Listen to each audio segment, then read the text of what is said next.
চলো আজকে ওয়েডনেসডে মানে আমার ল্যাদ খাওয়ার দিন।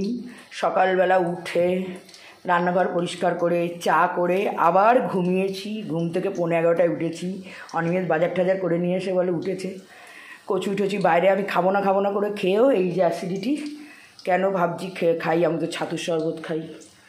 এইবার মজাটা দেখো, আমি বলেছি আমি 365 দিন রান্না করতে পারবো না। বলছে আমি 365 দিন যে কাজ করি। আমি কি সেটা তোমার ডিউটি, আমাকে তো করতে দাওনি, ওটা তুমি দায়ভার নিয়ে নিয়েছো, এখন বললে তো হবে না। তখন বলতে চুপ করো। চুপ করবো কেন, কিসের জন্য চুপ করবো?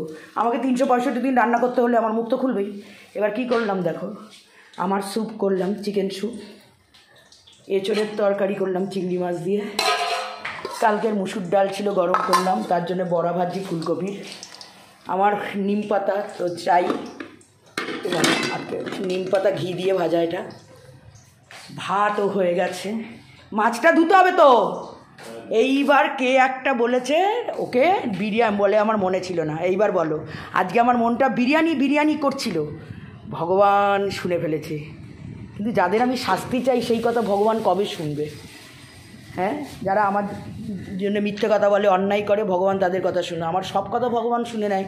বিরিয়ানি খেতে ইচ্ছে করছিল আজকে আমার খুব। তারপর বললাম না থাক, রোববারে নেমন্তন্ন আছে, এবার আমি অন্তত 2 মাস কোনো রিচ খাবো না, একটু ডায়েটে থাকবো।